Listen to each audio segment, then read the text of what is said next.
Do you have a response to Mayor Bowser yesterday saying that masked ICE agents are ineffective? Do what? She said yesterday during a press conference that masked ICE agents are ineffective. Masked ICE agents are ineffective? Yeah. No, they're extremely effective. I mean, look at the crime rate in D.C. President Trump's going to make D.C. the model city of the world. I mean, this is the capital, the greatest capital in the world it has to be an example of the whole world, and the crime rate's already dropped significantly. It's not based on data. It must be based on her skewed opinion, because I see the numbers every day. They're doing a great job. DC's much safer today. She ought to be, if she had an ounce of integrity, she'd be thanking President Trump for making DC safer again. Sir, so there are reports from different parts of the country that you have criminals now putting on masks, dressing in ersatz, police gear, ballistic vests, and whatnot, and robbing people.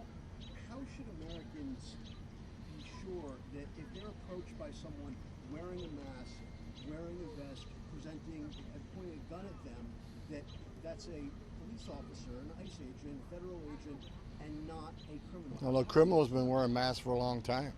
I mean, I saw groups like Antifa commit thousands of crimes over the past few years wearing masks, and no one complained about it. But look, every ICE officer has insignia on their HSI or ERO. And I can't prevent someone from making pretend they're.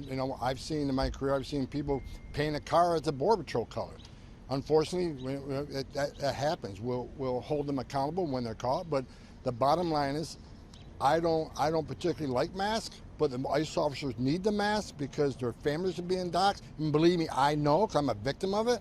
Their families are being doxxed, their children are being doxxed, their families are being put in harm's way. But no one asks the question, why didn't you got all these legislatures out there want to pass laws that prevent ICE from wearing masks? Meanwhile, I don't see any legislation in Antifa on masking, or these people do these violent counter protests. It's not just protests that turn violent and attacks ICE officers. No one's asking for legislation to take their mask off. So ICE agents are doing what they got to do to make this country safe again. So they're doing a fabulous job. It's a dangerous, important job. But their families are being attacked. And I know for a fact, because my family's been attacked. I support them wearing masks. And a lot of it's based on, that question should be given to the lawmakers on Capitol Hill, Democrat lawmakers who want to compare ICE to racists, the Nazis. It's just disgusting, because ICE is enforcing the laws they enacted. If Congress don't like what ICE is doing, they can certainly change the law. And the protesters, the ones that turn violent against ICE, why don't they go to Capitol Hill and protest Capitol Hill? They wrote the law that ICE is enforcing. So any member of Congress to call ICE a racist or a terrorist for enforcing the law they wrote is disgusting on every level. They shouldn't be a member of Congress.